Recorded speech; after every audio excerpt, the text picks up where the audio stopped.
Welcome back to another edition of Current Events. Stick to the script, Current Events. My name is Shamar Yah.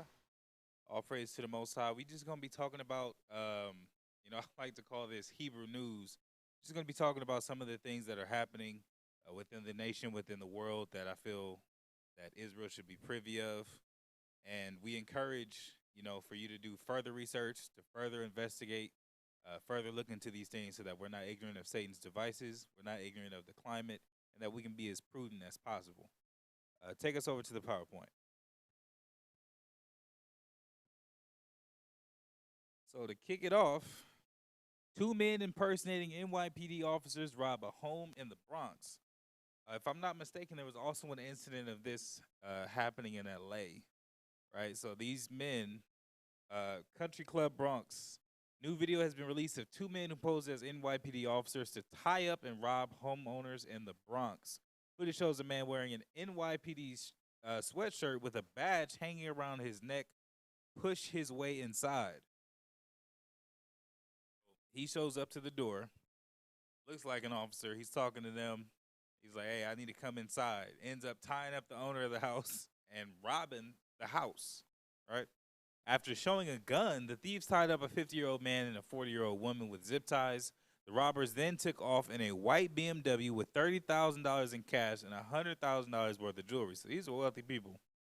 The unoccupied vehicle was recovered shortly after. You see. This is what they look like. After two NYPD officers were shot in the Bronx. Police say the officers were shot with this gun just after 8 o'clock last night in the Belmont section and are expected to survive, thankfully. And that's a different story. They got so many videos all on one page. I believe it is this one. The most recent positivity numbers show COVID is now hitting. Man, they got all kind of stuff, everything but the video. Long story short, the videos play and then they'll skip. But you can look up this story. It was two men. They looked like officers. They came to the door. Obviously, they barged their way inside, giving some kind of excuse, and ended up robbing the homeowners. So it says, serial killer met victims on a dating site, transported bodies in a shopping cart after the murders. What's being called the shopping cart killer may be responsible for the deaths of 4 victims and possibly more. Police in Virginia say they believe an alleged serial killer whom they dubbed the shopping cart killer may be responsible for the deaths of 4 people and possibly more. Authorities said Friday that a suspect who was previously charged with the murders of 2 women whose bodies were found in a lot in Harrisonburg in November is believed to be connected to the deaths of two more people whose remains were found this week in a wooded area of Alexandria. We're here to talk about a serial killer, and that is a phrase that I've used sparingly in my 3 decades in my profession. He preys on the weak and on the vulnerable, David said. Our shopping cart killer does unspeakable things with his victims, and it's our collective duty and responsibility to bring justice and closure to all of our communities. 2 missing Virginia women, Alena Elizabeth or Beth Redmond, 54, of Harrisonburg, and Tanita Loris Smith, 39, of Charlottesville, both were found dead on November 23rd near each other in an open lot in the commercial district of Harrisonburg. So I hope they mention it within the article. One of the headlines was that he was also using a dating app to lure them in. So, in this age of technology, and hopefully, let me see if I'm going to be able to find it before I speak on it too much. Here we go. Authorities allege that both women connected with the suspect, Anthony Robinson, 35, of Washington, D.C., through dating sites and met him on separate occasions at a hotel. Their bodies were found with blunt force trauma, and investigators believe they were transported to the scene in a shopping cart. After he inflicts trauma to his victims and kills them, he transports their bodies to their final resting place, literally in a shopping cart, and there is no video to that effect. Robinson was arrested last month based on video surveillance and cell phone records that connected him to the 2 victims. He's been charged with 2 counts of first-degree murder and 2 felony counts of concealing, transporting, or altering a dead body. So in this day and age of technology, right? Everybody's disconnected. As connected as people can be, so many people are disconnected. People don't talk to each other. And, a lot of it is just likes and follows and comments all on social media. And it gets to the point where so many people rely on, dating apps, going live, these different things just to be able to connect them for normal human interaction. And there are predators, and it's not just the drop a pill in a drink. It's not just the, I took you out to dinner. I feel like you owe me a little something. This dude was luring people in, these, one of them was older, one of them was a middle-aged woman, luring these people in and killing them. And it doesn't seem like he had any kind of motive. Doesn't seem like they don't mention that he had any kind of personal grudge. I don't see a motive within the article. I don't see any kind of purpose. He was just preying on people. So it's like, man, as much as Israel, so many of Israel want to be individuals. They want to move how they want to be able to move, but the rest of the world is not. The rest of the world isn't any safer.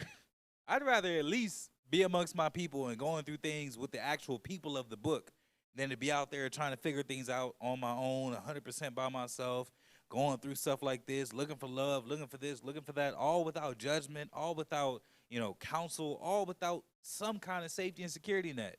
It's not really, when you get connected to a body, it's not really too many ways you can disappear and ain't nobody gonna call you, ain't nobody gonna text you, ain't nobody checking up on you.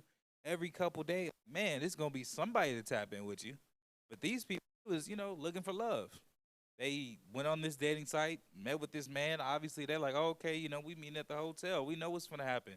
And he bludgeons them and then rolls their body out in shopping carts. Like, prepared. He had to have had the shopping cart there. So you never know, man. It's so much stuff that's going on in the world and so many different things that are happening. You can see why the love of many is waxed cold, because iniquity is abounding. And even when you do go looking for it, you can end up in a situation like this. Speaking of the streets, fentanyl, right?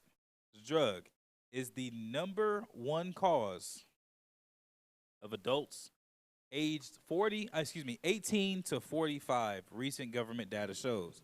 Mic test. So now, in the U.S., between the ages of 18 and 45, fentanyl is the number one cause of death. Not car accidents, not drunk driving, not in DUIs, all this other kind of stuff, not heat stroke, nothing. It's fentanyl, right? It's a drug. That's the number one cause of death right now in that age gap. Fentanyl overdoses in the U.S. are now considered the number one cause of death for adults between the age of 18 and 45 years old, according to data compiled by Families Against Fentanyl. The synthetic and highly addictive drug has claimed more lives than COVID-19, auto crashes, gun violence, cancer, and suicide. So as much as this vaccine is being pushed, as much as they're trying to get everyone to take the vaccine, and that's how we're going to return to normal, and this is what's going to save everybody, this drug has claimed more people than COVID-19. It's claimed more lives than vehicle crashes. And 18 years old, they get a car, you driving fast. Everybody did it. Everybody got their first car, 17, 18, 19, whatever age. You driving fast, you got somewhere to be. Even that is not killing adults 18 to 45 as much as fentanyl is. As much as they're pushing the jab, they are not acknowledging this. This is claiming more lives. Gun violence, cancer, and suicide. All those things are dwarfed by fentanyl overdose. It's kicking explicit and taking names. It's what it's doing. It has been, so it's not surprising at all. Who knows what it's like to be entrenched in the deep, dark depths of addiction. She celebrated 10 years of sobriety this year. Her drug of choice was fentanyl. It's synthetic and it's man-made, and I'm just going to say it. The high is, it's different than anything, she said. Tara is now a recovery coach at the Odyssey House in Flint. Each day she sees what fentanyl is doing to people. An overwhelming majority of people, around 90%, who walk in the doors of the Odyssey House test positive for fentanyl and they don't even know it. So that's wild. That means fentanyl has been sprinkled, mingled, all that other kind of stuff. And of course, these people are taking it into rehab, so they could be lying like, "What? I had no idea that was in my bloodstream." Okay, well, why are you here, sir? So, but considering that's how many people, 90% of the people that are coming in there are testing positive for fentanyl. It's not really alcohol anymore. As much as, that was like the thing where a lot of people were growing up, the drunk fathers, the uncles, whatever the case may be, seeing people throw their lives away to chase the bottle. And then some who did it with crack and this and that. Fentanyl is becoming that new crack. The way that crack hit the streets, fentanyl is hitting the streets. It's making stuff rough. It's the #1 cause of death above all those other cases. And so many people, 90% of the people, at least in this particular rehab, are checking in because they have that specific form of addiction. It's Tara's mission and countless others out here to get people the help that they need. She knows the grass is a heck of a lot greener on the other side. Oh, I skipped this. They're getting heroin, cocaine, whatever they're looking for. It's even being pressed in Xanax. It's being pressed in pills too. So whoever it is, people that might have addiction to pain pills, that might have, whatever, it's being put in. Fentanyl is being integrated into other drugs because it's so addictive, it'll make them pretty much addicted to anything. The number of fentanyl deaths in the U.S. doubled from around 32,000 to 64,000 between April 2019 and April 2021. So during the pandemic, people was down bad. Everybody in the house, everybody's locked up. People can't go to work. And the monkeys on them backs became gorillas because, you just stuck. You're where you are. You're in the situation you're in. A lot of people are going through different, this is a different time in pretty much all of our lives. And, that number had doubled. The drug has taken just shy of 80,000 people's lives between January 2020 and December 2021. It's Tara's mission and countless others out there to get people the help that they need. Any one of us here will talk to you and help you, steer you in the right direction. Even if this place isn't what you need, we'll send you somewhere else. We can help you with all that stuff. So, this sister's trying to get people off the streets and get them off that drug. But that's just how much of a hole that it has. And because it's being intermingled in other drugs and it's constantly spreading, like I said, it's going to be, assuming that it isn't already, the next crack. It's going to be the next thing that people are chasing and that people will do anything to be able to get.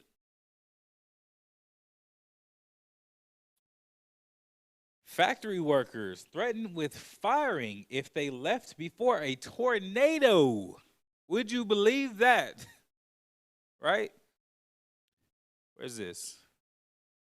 Mayfield, Kentucky. As a catastrophic tornado approached this city Friday, employees of a candle factory, which would later be destroyed, heard the warning sirens and wanted to leave the building. So mind you, keep in mind, it says right here, which would later be destroyed. So this building did go down. But at least 5 workers said supervisors warned employees that they would be fired if they left their shifts early. Imagine that. You hear the sirens, that's all going off. Like, oh, snap, it's happening. They're in Kentucky. Tornadoes happen with some regularity. It's a tornado headed towards the building. They have a tornado warning in the area. That means it could be anywhere. And they like, you better not stop making these candles. Of all things, candles. And they're like, if you do, you're fired. So people had to choose like, man, what do I value? Do I value being able to provide for my family? You got to have that there is that certain, anxiety that comes over and says, man, what if it doesn't hit this building? What if this? What if that? What if this? Hopefully those people did decide to get out because no job is worth your life. And that building ultimately did get destroyed in the tornado. But it's just wild to see the fact that, capitalism or money or profits are put above human lives to the point where people are being threatened saying, nah, you can't go home.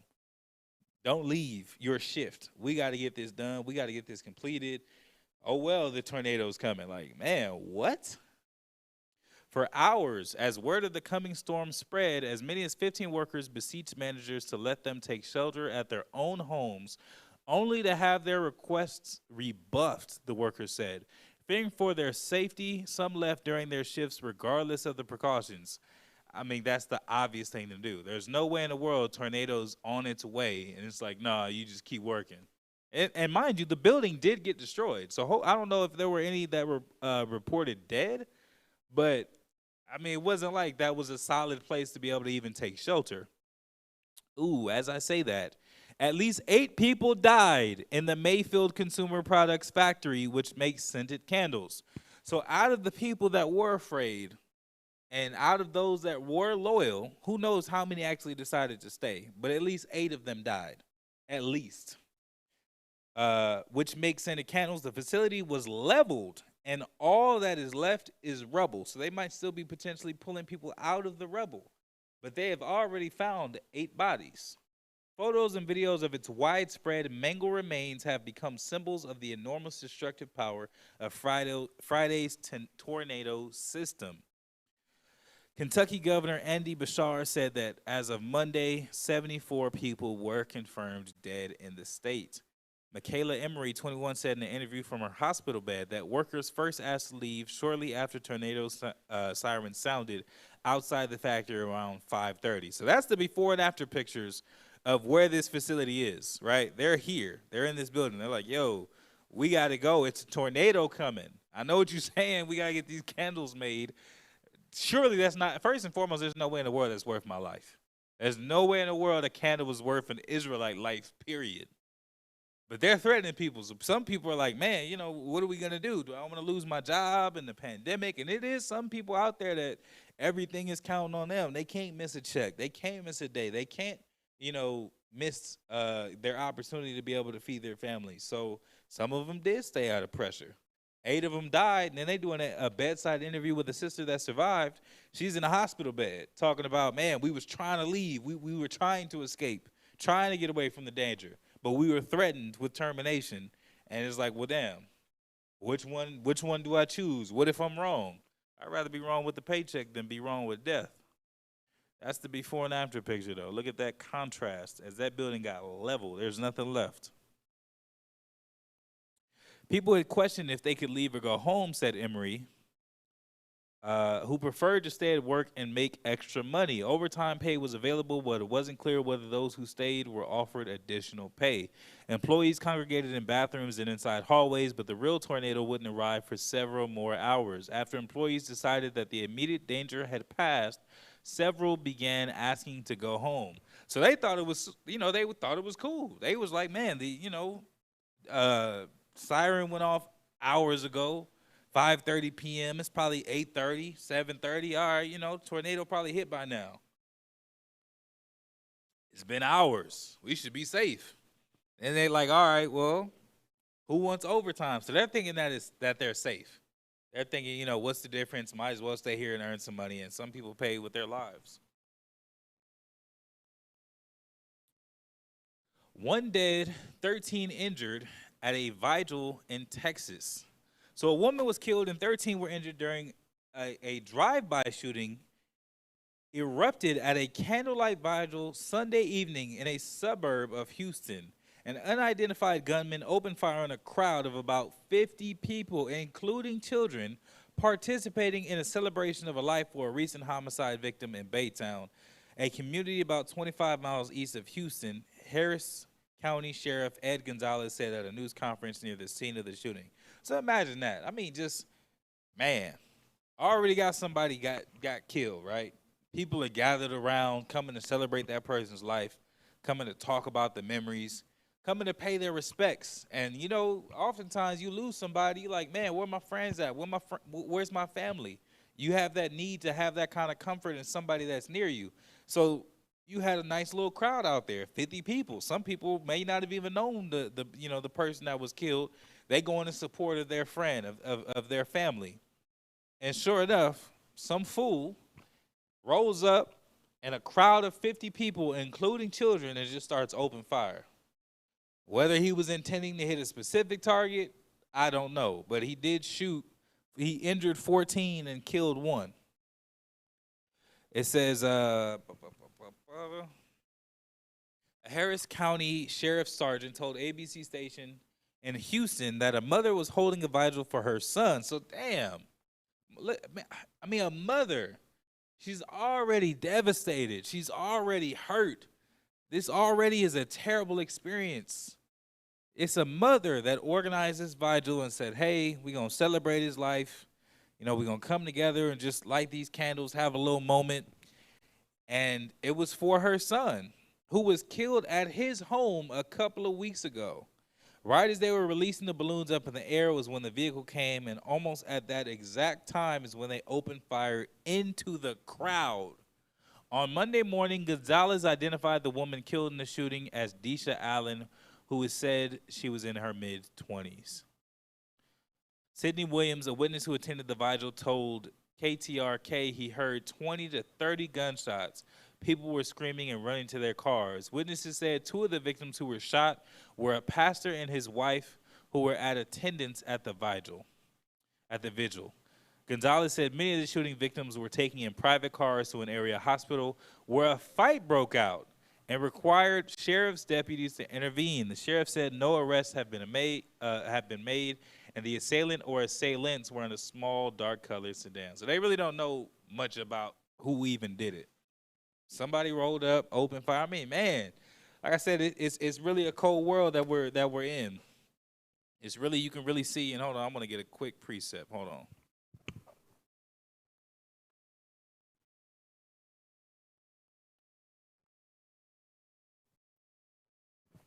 Let's go over to Matthew 24 and 12. Let's get the book of Matthew.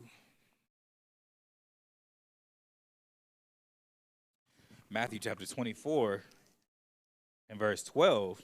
And because iniquity shall abound, the love of many shall wax cold. That's what this world is. Wax cold.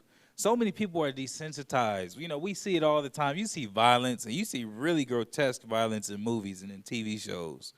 Watch people get their wig split, head smashed, eyes popping out. You know, it's not too much, whether it was animated or whether it was enacted or, you know, CGI, whatever. There's not too much a lot of people haven't experienced. And because there's so much exposure, it's like it becomes a norm. You know, people see people die in the movies all the time. Probably as a kid, you saw somebody die in a movie and it was like, oh my gosh. It was, you know, it was kind of traumatic. And then now it's like you see people die in movies all the time. It doesn't affect you. Slowly but surely, our conscience becomes less moved, really. Becomes less moved. These things have less of an impact. You watch a million people die in movies and in TV shows, and then hell, you even have to a point where there are so many videos on the internet that were actual videos of deaths. You know, that were, especially when Live Leak was up, man, you know, not Texas, what is it? Cartels, them videos, everybody used to circulate them. Look at this. Man getting his head cut off, this happened and that happened. It was horrible things that were happening. And as these things continue to just be flooded out there, all the violence, all the senselessness, all the, you know, belligerence, it becomes less and less of a shock and more of just like a, You see, like last month, right? There was a woman who was on a train who was literally raped in a crowded train.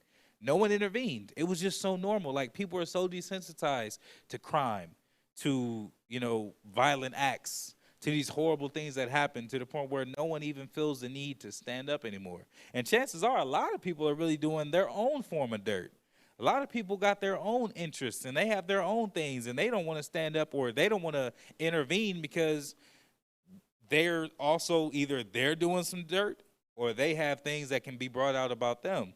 And, you know, it's just really apparent in situations like this and in the coming articles, because it gets worse, where you see that love has really waxed cold. Take us back over to the PowerPoint.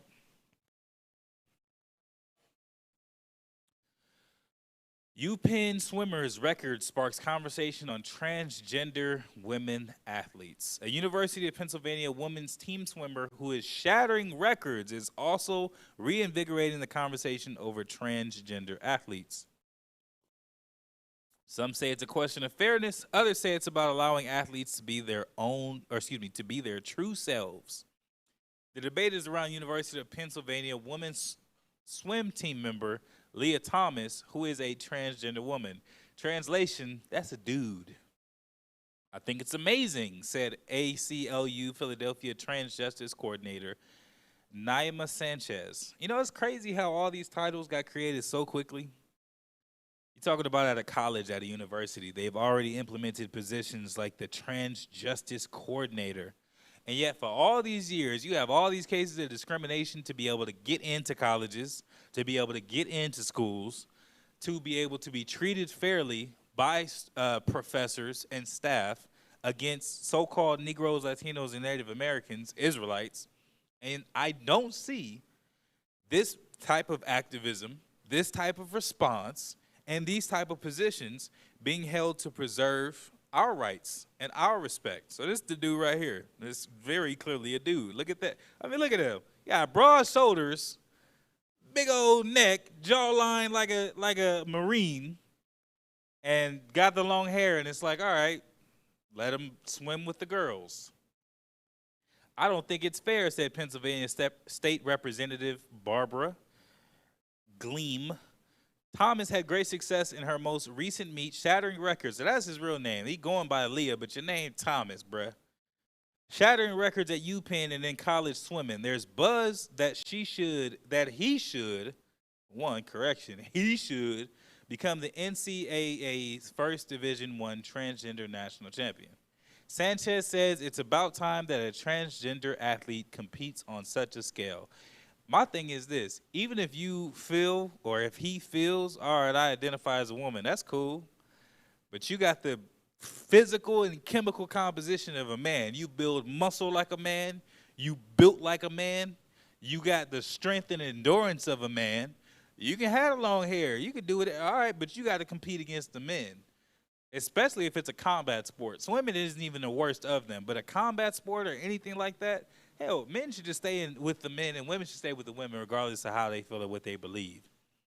Trans rights are human rights, she said, identifying her own experience as a transgender woman and the value in being seen. So this is another dude defending this other dude.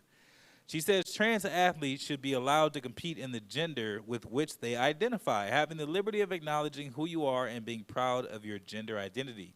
Gleam disagrees and says transgender women should not compete with cisgender women. It's just unfair. You can see it in the competition. So they're already saying, like, look, the fastest woman is like a good amount slower than the fastest man on land and water, regardless of the sport or the competition. So they're saying representation matters, but then they're intermixing and intermingling the athletes in their competition. Imagine if you were a female, right? Imagine if swimming was your passion. You've been doing this since you was a little kid. You love to swim. This is your passion. You want to be an Olympian. And you have this dude who wears a wig and says, hey, you know what? I feel like I'm a woman for now. Not that it might not, not that it won't change later, but as of now, you know, feel like I'm, you know, he feel like he a woman. Shatters all these records, gets all these prospects, gets, you know, all the attention and whatever the case may be, and then this woman gets overlooked because she's swimming in this race. Imagine how that would make you feel if you were one of those women that had put forth that much time and effort and dedication just to be beat by a nigga named Thomas in the water. Just to be beat by Thomas. Like, man, that got to be upsetting. And then they're saying it sparks a controversy. It's a very simple solution. He's a dude. Why not have him swim with the men? See how good he really is. Don't go go play JV and go play Pee Wee just to be able to stun on everybody. If you good, race with the other men. But I just wanted to show that, you know, especially with the public schools and all that kind of stuff, it's really being geared around catering to homosexuality, transgenders, you know, the whole LGBT. That movement has made huge advances. And now it's to the point where, you know, they're being catered to over heterosexual children or heterosexual beliefs. Speaking of sexual immorality, Josh Duggar, ex-reality TV star, found guilty of child porn charges. Duggar, 33, was a member of the TLC cable show 19 Kids and Counting, which followed a conservative Christian couple and their 19 offspring. In April, Duggar pleaded not guilty to the charges, although he had earlier apologized for a pornography addiction. So, and this is, again, another thing about, like, technology, right? So many people have so much access, and it's crazy because I saw, what was it? I think a Family Guy episode was about this, where one of the main characters of the show, Chris, was so addicted to porn that he had an opportunity to actually talk to a real woman, and he decided that it wasn't valuable. And, you know, of course, they made light of it and made it whimsical, but he literally would have extreme amounts of porn that he would watch and consume. And then you see these people that have porn addictions, they get worse and worse and worse and worse. And it goes more and more into immorality. And then it's homosexual. Then it's, you know, pedophilia, bestiality, necrophilia. All these things start to come about because you're already dealing with an unclean spirit. And it just gets worse and worse and worse. So this dude already comes out. He's like, hey, he apologized for a pornography addiction. Take us back to the PowerPoint. He apologizes for a porn addiction. Says he now faces up to 20 years in prison and fines up to $250,000 for each count.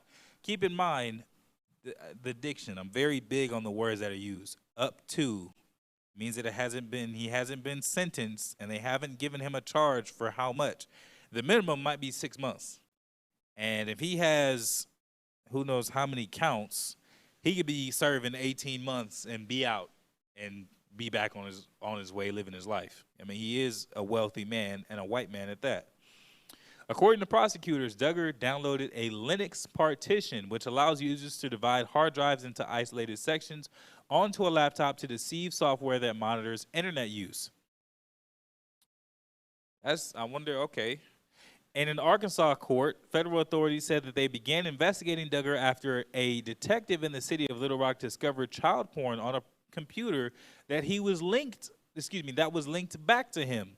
In May, a federal agent testified that the images of sexual abuse, which included toddlers, were downloaded in 2019 to a computer that investigators traced back to a car dealership owned by Duggar. This man has no control. Extreme sexual immorality. So hold on. For one, it's since 2019. Actually, let's start with the toddlers. Toddlers, right? Babies are on this. It says downloaded in 2019. 2019.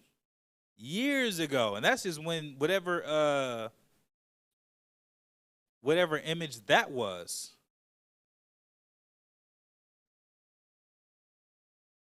Right? That was just what that was.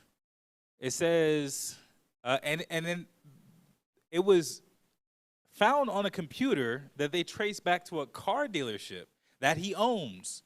So he's a wealthy man. He's a white man. He's in a position of financial authority. He owns at least one dealership, and for whatever reason had a laptop at the dealership, probably in the back office, and you know what he's back there looking at. Duggar's defense attorneys contended that he hadn't downloaded or uploaded the material to the computer. In addition to being shown logs of Duggar's internet usage, jurors in the trial heard from a close family friend who testified that he had confessed to molesting young girls in 2003. So this dude been a menace. He been a menace. Since 2003, he confessed to a close friend like, hey, you know, way back in 2003, 18 years ago, he confessed that he had molested little girls. Or excuse me, he confessed that back in 2003, he had molested little girls. So he's been doing this for at least 18 years, at least. And you already see he's pretty much a pro. He's downloading programs. He's able to split up his hard drive to make it look like, you know, only have certain things accessible to not be able to get caught. He comes out and he apologizes for a porn addiction. He's got all these things. And it's not like this is a victimless crime. Not only are those pictures being solicited and downloaded and received, he actually has done his own dirt way back in 2003. They're grown women now, just with those scars. A sentencing date has not yet been set. So You know, who knows what what his punishment will actually be, you know, but they don't even know when it's going to happen. Television channel TLC canceled 19 Kids and Counting in 2015 after an In Touch magazine reported that Duggar had molested 4 younger sisters and babysitter when he was a teenager. Okay, so it goes back even worse. First off, the show gets canceled because of dude. Not sure why he didn't get arrested. Maybe he was outside the statute of limitations, but why didn't the investigation begin in 2015 as opposed to in 2019 when they found those pictures? You already know dude is a menace. They already knew that. And that's the crazy part. He has close friends, so-called friends. It's like, man, if that happened back in 2003, what are you doing? He's been around doing this. And it's not even about it's not about the fact that he got caught. It's about all the times that he didn't. All the ones that he didn't confess to. At the time, Duggar acknowledged his actions and said in a statement that he acted inexcusably when he was an adolescent. I hurt others, including my family and close friends, he said. In 2015, Duggar also admitting to leading a double life and being addicted to porn after he was revealed to have been a frequent user of Ashley Madison, a Canada-based dating website that caters to people seeking extramarital affairs. That's why I said he's insatiable. No stopping, no limits. He out there going wild. Let me get a quick scripture. Romans chapter 1 and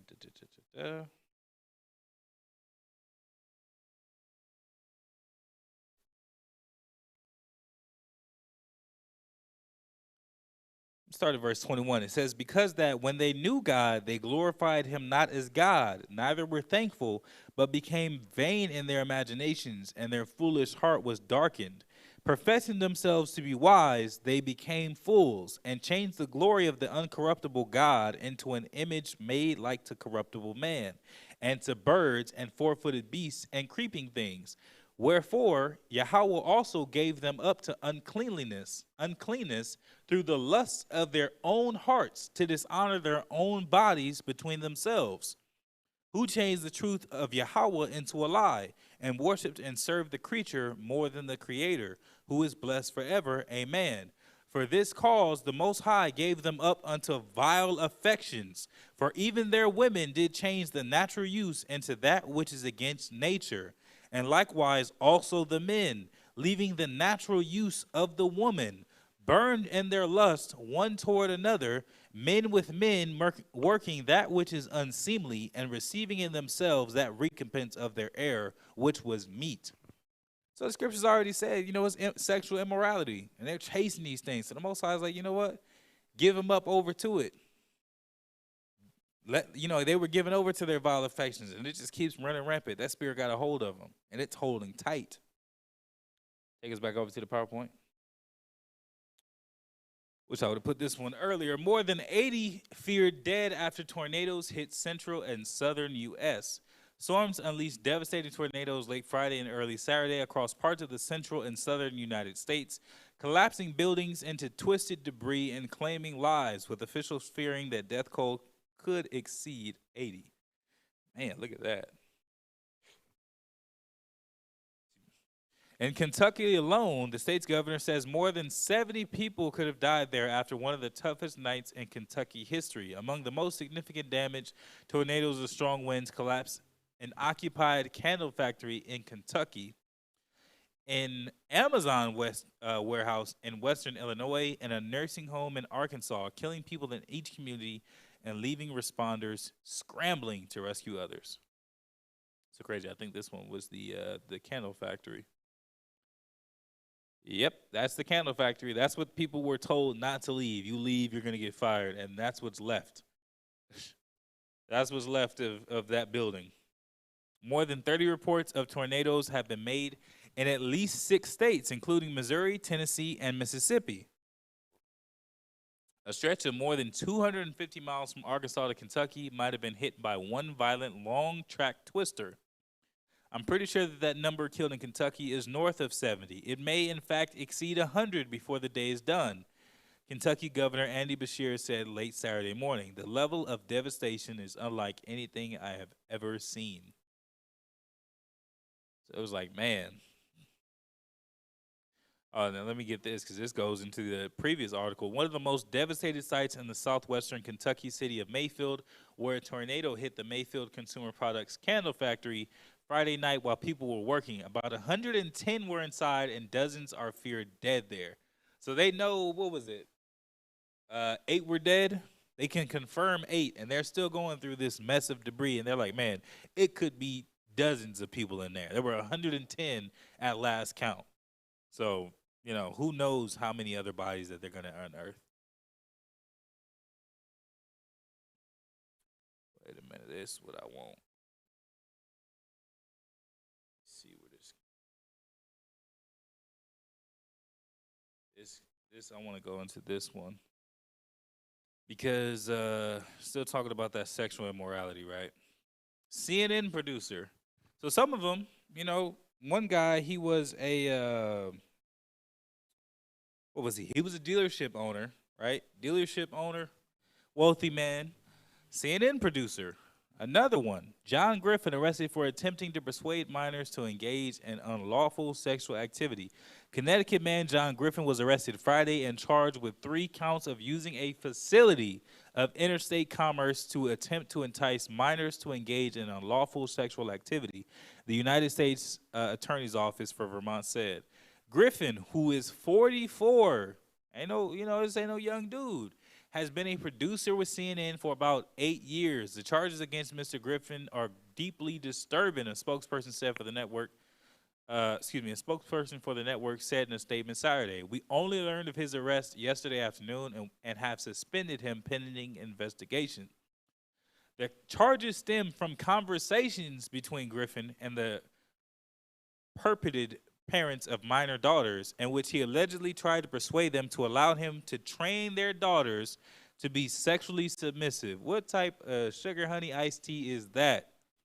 He talking to the parents, as well as an incident in which prosecutors alleged unlawful sexual activity with a 9-year-old occurred. Also, this one he actually with a 9-year-old girl. So look at this.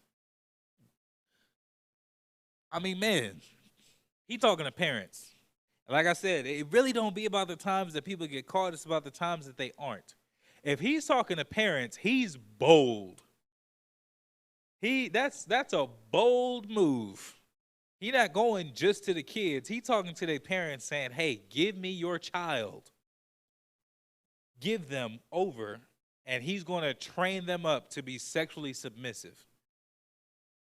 And they have evidence that he already engaged in intercourse with a 9-year-old. I mean, it's sick, twisted people. Let's get Hebrews real quick. I'm starting to notice a pattern. You notice the same pattern with school shooters. You notice that same pattern a lot with the, cases like this. They got that certain look to them. Hebrews chapter 12, verse 16.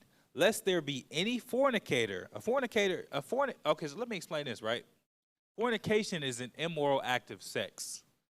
It is not limited to adultery. Fornication is any sexual immorality, bestiality, necrophilia, incest, pedophilia. All those are acts of fornication, right? Notice the scriptures don't call Esau an adulterer. They don't call Esau a whatever you would call someone who engages in bestiality. It says he's a fornicator. All of those, all of the above. That's what Esau is engaged in. Lest there be any fornicator or profane person as Esau, who for one morsel of meat sold his birthright. He said, man, this is a profane fornicator. Look what they're doing. They're running wild. And these are just the ones that actually get caught or actually get persecuted. These are the ones that they can't make go away. But you look at what R. Kelly was doing. Look at what Epstein was doing. A lot of it is go home, don't tell nobody. So when people get caught, how many times have they not been caught? How many of these parents would not have stepped forward had he not been caught? Because they was ready, somebody had to have been ready to sell their daughter. somebody was ready to get, hey, that's CNN producer Wooty Woo. He got a whole bunch of money. He got this, he got that, whatever the case may be. Maybe that's what they're into. You never know. And, of course, you only get so much from the article.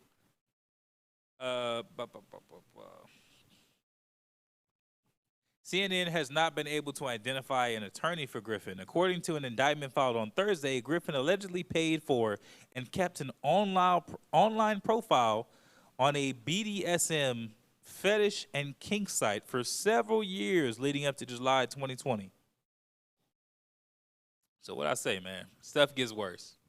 People already it don't even be that they be freaks. It's that they're insatiable. It's that they're extreme. It's that it becomes immoral, right? He had some kind of fetish kink site. Who knows what's all on there?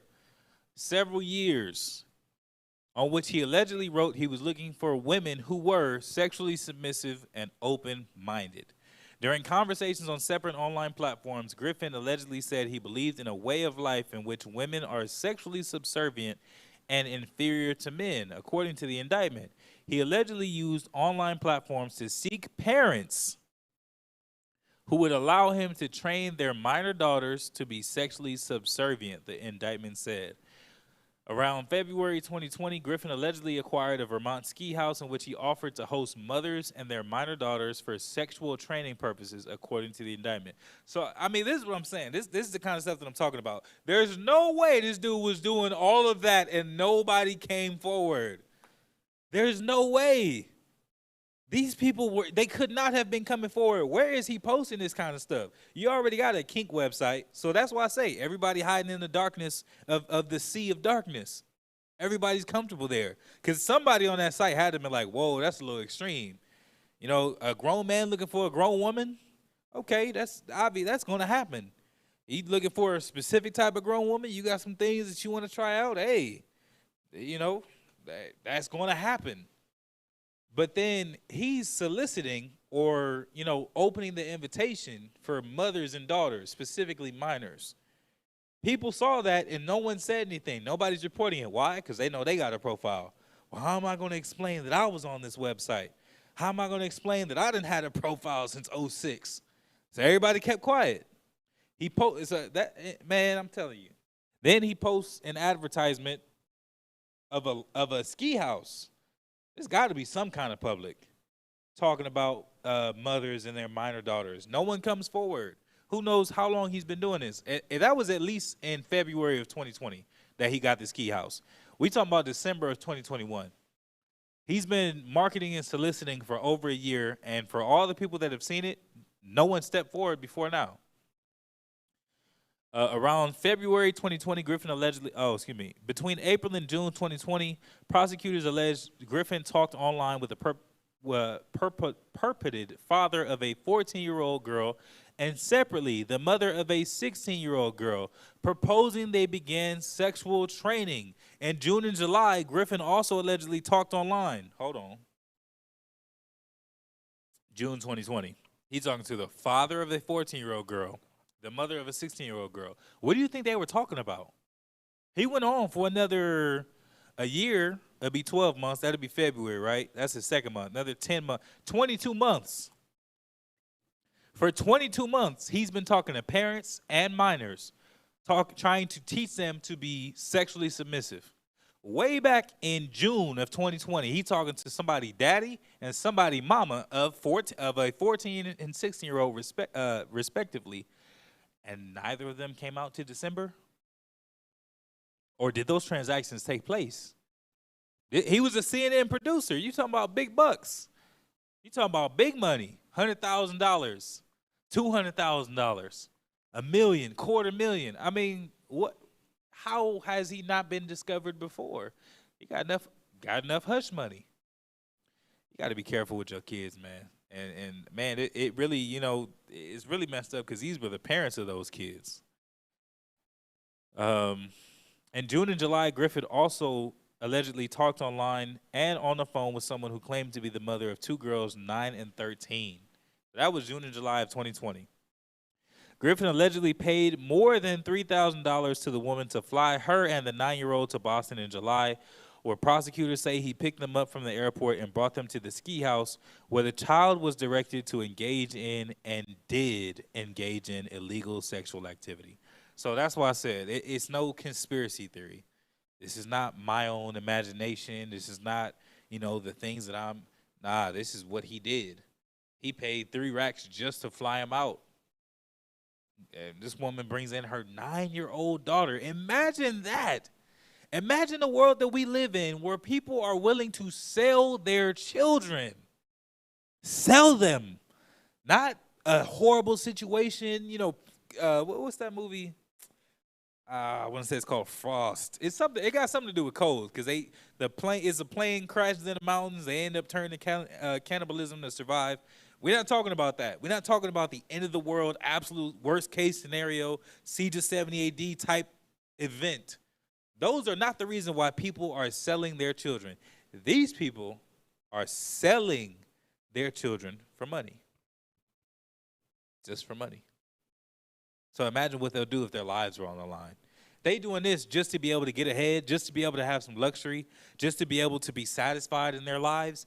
Imagine what they'll do when there's no food. Imagine what they'll do when there's only 2 gallons of water to 20 people. Imagine what they'll do when it's, just when the stakes are higher. So this is a 9-year-old. The allegations are deeply disturbing, and our office is committed to working with our partners at the United States Attorney's Office District of Vermont to ensure Mr. Griffin is held accountable for his actions. It also makes me wonder who else he was telling. The previous guy that was talking about, child porn, he had confessed. He had done this here, he done that there. He had to get it off his chest because he got that guilty conscience. I wonder who this guy's been talking to that's still holding all those secrets and what they're into to be holding all those secrets. But, I just want to pay attention to this diction at the bottom. If convicted, Griffin faces anywhere from 10 years in prison to a life sentence for each count, according to the news release. Well, we're going to see. Justice Department closes inquiry into murder of Emmett Till, finds no proof accuser lied. We're talking about December 6th of 2021. My man, mind you, Emmett Till, if you don't know, he was killed in 1955, right? All those years ago. Then recently, a couple years ago, the woman came out and said that she might have been lying. Or in fact, she did say, there were a number of news reports that said that she claimed that she had lied about his death. So now there's been this huge discussion as to whether or not she'll be tried. And here's the end result. As opposed to her being tried, it seems as though now her already retracted story or, different story is switched tunes again, and now they're saying that, well, she didn't lie. A federal investigation that re-examined the murder of Emmett Till ended Monday after the Justice Department failed to find proof that a key figure in the case lied, a senior-level law enforcement officer said. Till, a black teenager from Chicago, was brutally beaten and shot in the head in 1955 after a white woman, Carolyn Bryant Donham, said he whistled at her and touched her in a Mississippi store. I didn't even know that she claimed that he touched her. They claimed, and all I've ever seen was the whistle. So you see how the narrative gets changed? Look up some of these articles. Look up the originals. Try to find an older date. The old article said that all he did was whistle at her. You can see interviews of his mother speaking on the incident, and she was talking about, man, all of this for a whistle? But now here we are in 2021. Let me see. How many years is that later? Here we are all these years later, and they're claiming that they're investigating. Let me see. That's 2021. 66 years later. And now if they talk about after the first 48 hours, a person is much less likely to be found. They're talking about cold cases that are only 6 months, 9 months, a year old. How could they realistically have even led a effective investigation 66 years later? How? How could you have led an effective investigation? He was only 14 at the time of his death. J.W. Millam and Roy Bryant, Dosham's husband at the time, were acquitted of Till's murder by an all-male, all-white jury in Mississippi that deliberated for just over an hour before it returned a not guilty verdict. So they like, I mean, come on now. They got the nerve. They included that in the article for a reason. All male, all white. Obviously older men, and ain't too many Jakes trying to show up for court duty, for jury duty. And on top of that, they in Mississippi. They talk for about an hour. They probably back there kicking it. And they said, hey, we find her not guilty. Both men who have since died, told a magazine journalist that they committed the crime, offering a detailed amount of the gruesome slaying. Deborah Watts, Till's cousin, said in 2017 that investigators were looking into whether Donham admitted to lying about the incident. A previous federal investigation opened in 2004, and a subsequent grand jury inquiry went nowhere, as prosecutors noted that the statute of limitations for criminal charges had passed. So way back in 2004, when they probably would have had a better chance at actually being able to find out, what had happened. That was at least 17 years ago. They brought forth, the possibility that this woman lied, and it was immediately dismissed because they were like, well, the statute of limitations is passed. Whether she got him killed and whether she robbed him of his life, whatever the case may be, we can't charge him because it's been so long. I mean, for one, that's already a wicked rule within itself, framing mischief by law. How you going to hold somebody accountable or only hold somebody accountable for a set number of years? Murder. He's never, like, Emmett Till will not walk the earth in this form, in the way that he did anymore. He's gone. And yet they're like, oh, well, we can't charge it outside the statute of limitations. Why would there be a limit to that? Why would, if you 99 years old and it's found out that you a murderer, whatever time you got left, you gone. Hell, it wasn't too late to charge Cosby. It wouldn't be too late to charge an Israelite. Let me put it that way. Donna was reported to have recanted her story to the author Timothy B. Tyson, telling him that she lied about the incident. Nothing that boy did could ever justify what happened to him. She was alleged to have told Tyson while describing her sorrow for Till's mother, but Donham denied to federal investigators that she lied in her testimony, a source with knowledge of the case said. So look at that. They ain't even getting a direct statement from her. They're saying a source with knowledge of the case. I mean, I don't have a name, I don't have a company, not a phone number, and we don't really know who this is. It's just with information to the case. I have information to the case. Can I not be a source? Come on, man. Long story short, he's been gone for a long time. A lot of people know his name, but there was a recent investigation into the woman who first said that she was lying and has now retracted her statement. But it just goes to show, even after all these years, our dead never see justice. Now we got to talk about, it's going to be a whole lot of this. Pfizer's child-sized vaccine fails to produce expected immunity in younger kids. Company adds third dose to trials. Vaccine maker Pfizer said Friday that trials of its vaccine in children ages 2 to 5 show that it did not provide the expected immunity in kids this age, and it is adding a third dose to the regimen. The company decided to add the third dose for all children and babies ages 6 months to 5 years after its independent outside advisors took a look at the data so far. It showed that 2 child-sized doses of the Pfizer BioNTech vaccine were not producing the expected immunity in the 2 to 5-year-olds, though they were doing so for the babies up to age 2. So right now they're running trials, right? Guinea pigging kids. Man, there's a whole bunch of stuff that could be said about that. All those kids locked up behind cages in ICE. Where are they getting all these voluntary 2 and 5-year-olds? Where are the parents? How many of you that are listening, that are parents, can honestly say you would let your children go be guinea pigs for a vaccine of any cause. But something to consider. The study will now include evaluating a third dose of the 3 micrograms at least 2 months after the second dose of the 2-dose series to provide high levels of protection in this young age group, it said. Pfizer had taken the dosage size down for children. For age 12 and up group, the dose is 30 micrograms of vaccine. Pfizer and BioNTech stepped this down to 10 micrograms for kids 5 to 11 and took it even lower to 3 micrograms a dose for the youngest children. Early tests had indicated that this small dose would produce a strong immune response in the children and minimize the risk of side effects.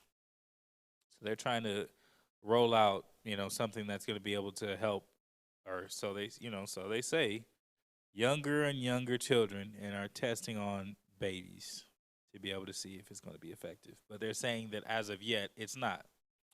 Pfizer pill becomes first home COVID-19 treatment authorized in the U.S. A U.S. health regulators on Wednesday authorized the first pill against COVID-19, a Pfizer drug that Americans will be able to take at home to head off the worst effects of the virus. The long-awaited milestone comes as U.S. cases, hospitalizations, and deaths are all rising, and health officials warn of a tsunami of new infections from the Omicron variant that could overwhelm hospitals. The drug Paxlovid is a faster, cheaper way to treat COVID-19 infections, though initial supplies will be extremely limited. All of the previous authorized drugs against the disease require an IV or an injection. An antiviral pill from Merck also is expected to soon win authorization. So,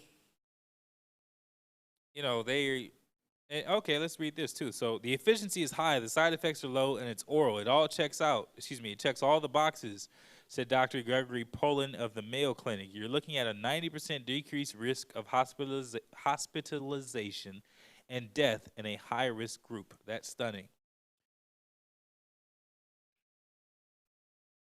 So they're saying that it works well. They're coming up with all these different forms to be able to give it to you. If you're scared of needles, you're uncomfortable, here's a pill. A lot of people might be afraid of the pill. I'm sure there's going to be something else that gets rolled out. They just want everybody to take it.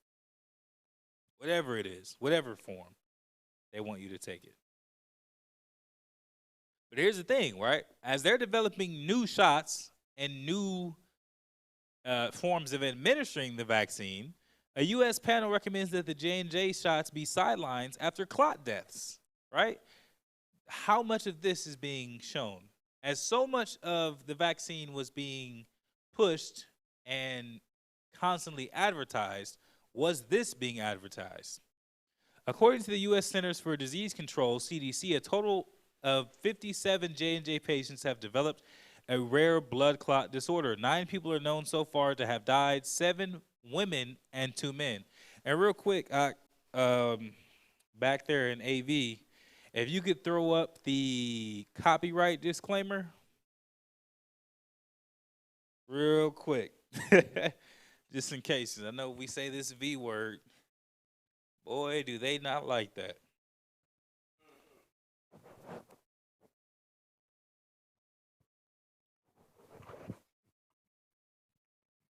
The copyright disclaimer, in short, pretty much says that everything used in this video is for educational purposes. I'm not a medical professional. I'm not giving you medical advice. Simply explaining the statistics that are already public news and public information, publicly accessible. I'm not making any recommendations. Just got to put that out there so we don't get another strike and all this other kind of stuff. So many politics. But I do think that it's fascinating. Again, public information, BBC News. A U.S. panel is recommending that the J&J shots be sidelined. So, let's let the article speak for itself. A total of 57 J&J patients have developed a rare blood clot disorder. I wonder it was out of how many? 9 people are known so far to have died, 7 women and 2 men. A total of 16 million residents have received the single-dose J&J vaccine. So they're saying a total of 57. Well, that begs the question, out of how many? Was that out of the 16 million residents, or was that out of a smaller group? Then it begs the question, how long ago? Was there an immediate response? Was it a prolonged response? What will be the effects of this vaccine in other people's bodies, right? Simply talking about what's already publicly accessible. It begs the question. It becomes a curiosity. I'm not projecting numbers. I'm just asking a question, right? You have, 57, and they developed a rare blood clot disorder. But mind you, they were pushing, go get vaccinated. Go get your dose. Go get your J&J, your Pfizer, and Moderna. Those were the three companies that were authorized that were very well publicly known. And now J&J is having issues with their vaccine. But will they dial back mandates? Will they dial back, the requirements? Will they dial back giving people the ultimatum, get vaccinated or die? I mean, excuse me, or lose your employment? I guess we'll see.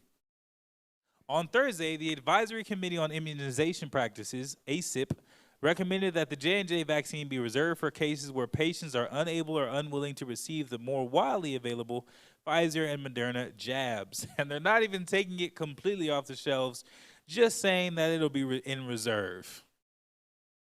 The CDC must still decide whether to accept the wait a minute. The CDC must still decide whether to accept the panel's recommendation, so they haven't even taken it off the shelves. There are still people currently receiving the J&J vaccine when they are known to have this side effect. The blood clotting side effect remains rare, with federal health officials estimating that it has been reported at a rate of 3.8 per million doses given. So 3.8 per million. You had 16 million. That's about 57 people. Yeah, that's about, and that's just with the data that they have so far. And this just kind of makes me think, about all those questions that you see. If you or a loved one has taken so-and-so and so-and-so and have mesothelioma, or have suffered a loss of life, you may be entitled to compensation. We've seen so many of those commercials before, and I'm not saying that this is going to happen, and I'm not speaking on, again, anything that's not publicly accessible and public information. This is not my opinion. Only asking the question. It makes me wonder, do you think that we'll be seeing those kinds of commercials in the future with any kind of vaccines? Because we've seen it in the past. Life-saving medication, this great, amazing, life-changing, life-saving, life-preserving, whatever kind of medication is advertised, and the next thing you know, it, has a really terrible side effect or a life-changing issue that comes from what was supposed to help you initially.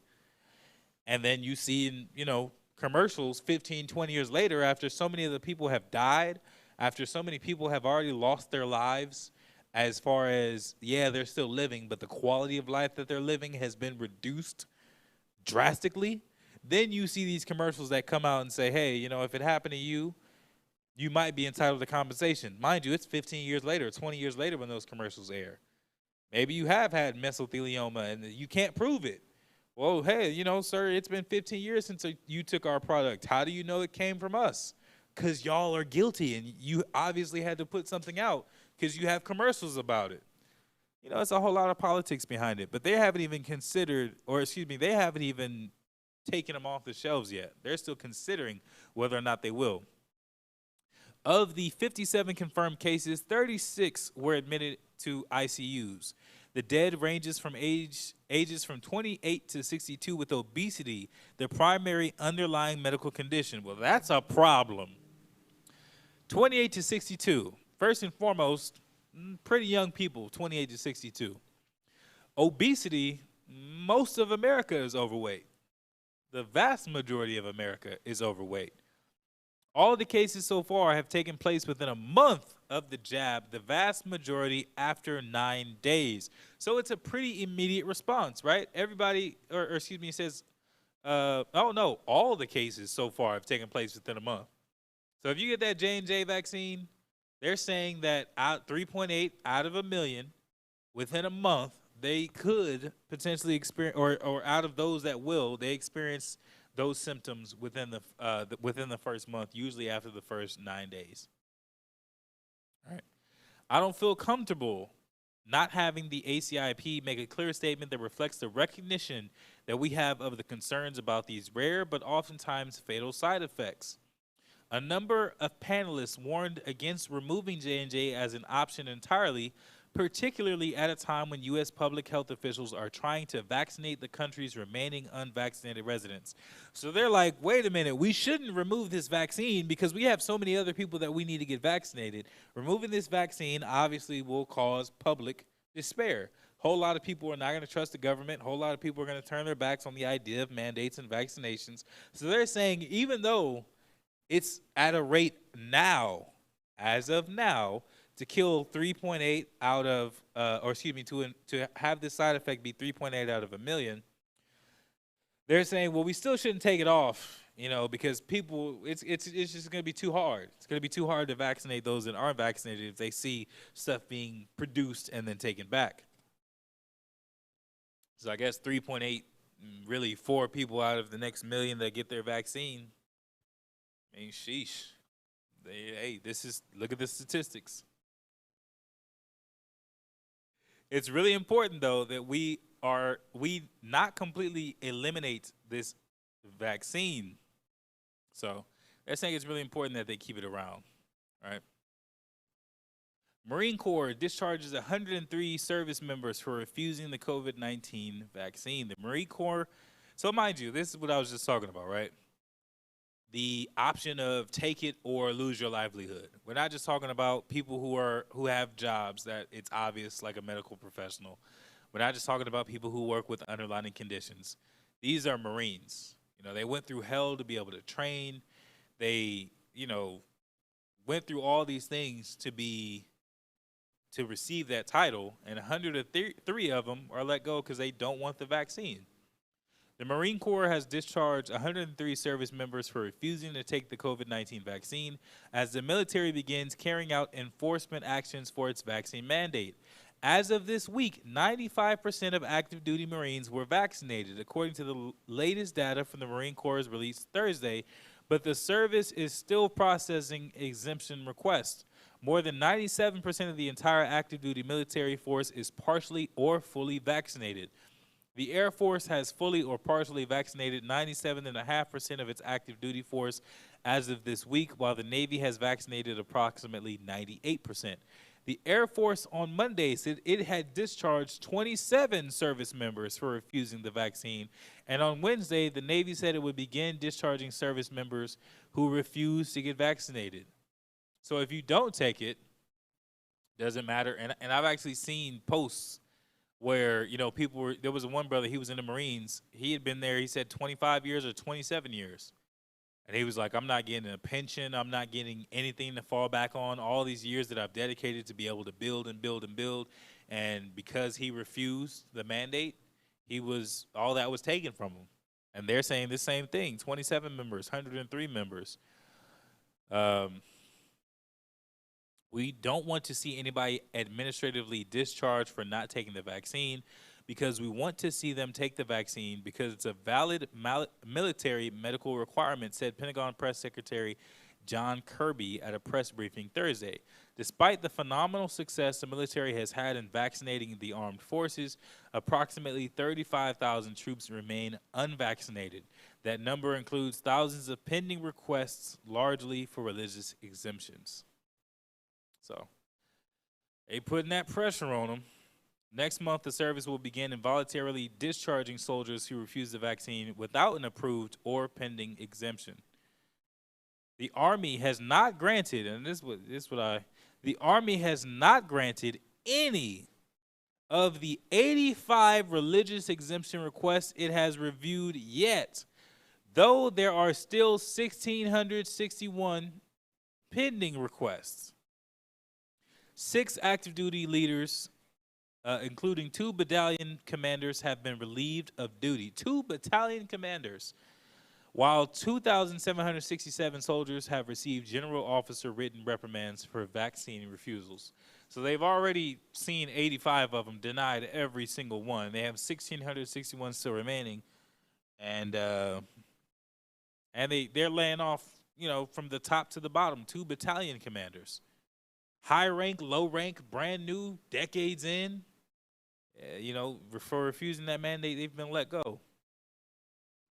And this also got mentioned real quick. The Air Force letting their 27 people go. So I won't touch on that because it was mentioned in the previous article. It's the last one. Look at this. That is some weird.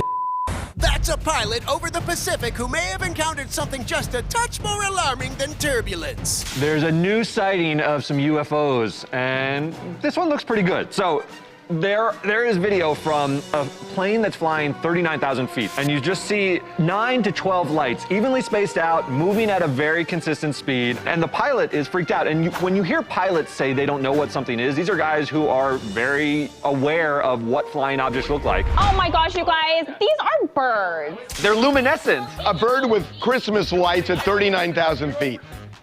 It looks like they're migrating. Yeah, maybe back home to the planet Zircon. Any other theories? Some people are saying this might be anti-missile flares. Oh, phew, so it's not aliens. It's just something shot out of another plane to stop missiles from hitting our plane. Wait, what? How come the pilot doesn't fly closer to check it out? Hey everybody, how'd you like us to get closer to that unidentified object You don't there? think the whole plane is let's go? The pilot's like, there's something flying fast and erratically. Let's go towards it. No, don't do that. Believers will tell you that sometimes aliens are in the sky, and sometimes they're where you least expect them. Let's say we find out. So they threw in a lot of their own kind of little twists and turns, but I just wanted to show the actual footage of the things in the sky that they were seeing. I just wanted to read this in Ezekiel chapter 1. I'm going to start at verse 4. It says, "And I looked, and behold, a whirlwind came out of the north, a great cloud, and a fire enfolding itself." So it was like a moving fireball. "And a brightness was about it, and out of the midst thereof, as the color of amber, out of the midst of the fire. Also out of the midst thereof came the likeness of 4 living creatures, and this was their appearance. They had the likeness of a man." So it begins to go in and talking about angels, these chariots, these balls of fire, these balls of light in the sky. They're, vehicles of the Most High. They're chariots, heavenly bodies. And we've been seeing quite a few of them. You went to seeing probably the occasional, is it real, is it fake YouTube video of UFOs, maybe say 10 years ago to now it's like everybody's seeing them all over the place all the time.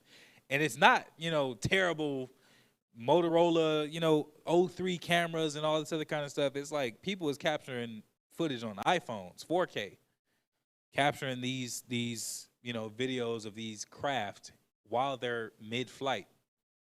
It's no denying. Whether you look at the curses, whether you look at the climate, whether you look at the love waxing cold, whether you look at the prophecies of the end times, whether you look at the chariots that are visiting the earth, there's no denying this Bible. There's no denying the things that have been set forth, written in stone, and the things that the Most High has spoken. So with that, I hope this was edifying, Israel. This one isn't, I'm not going to hold y'all too long. I hope this gave you a kind of a good foundation to go and search. I hope that, this starts to build kind of like a hunger for information amongst Israel, so that people are always looking into things, being privy, not being ignorant of Satan's devices. And, be sure to tune in to our other classes. Tomorrow we have room 144. It's going to be led by one of the apostles and one of the bishops. Saturday, Feed the Sheep, Bishop Taziawan.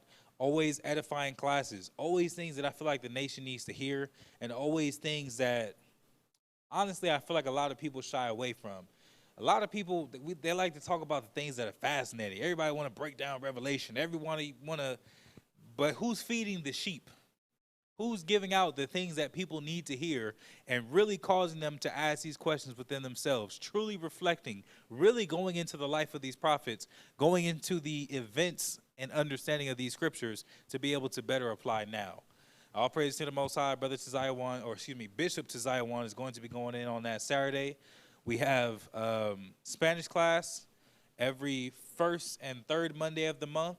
Stick to the script every second and fourth Thursday of the month. We know we have Q&A the first Monday of every month. Pull up and ask your biblical questions. Brothers will answer to the best of our abilities. And, of course, every Tuesday is Bible Basics, and every Wednesday is World History According to the Bible. So hopefully we will see you there, Israel, and Shalom.